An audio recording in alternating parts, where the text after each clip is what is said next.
One of the fun things about percussion is exploring different sounds.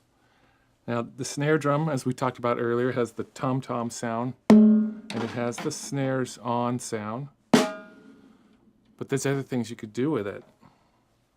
There's a cross stick, there's the rim, there's the head, and I can put those together and make a Latin beat.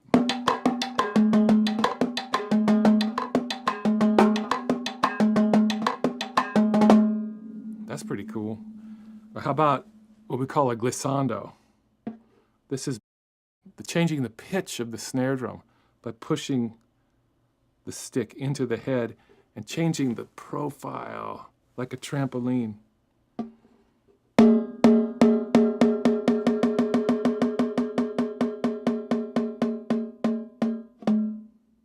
That's kind of fun.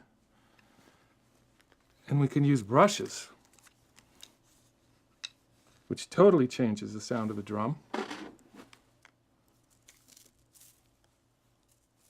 going to use traditional grip because that's what jazz drummers do.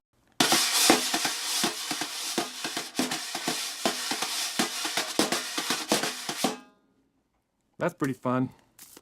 You can also play on the rim.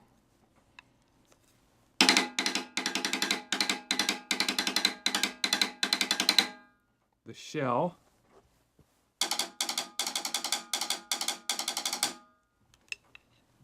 And anything else you can think of. Just have fun.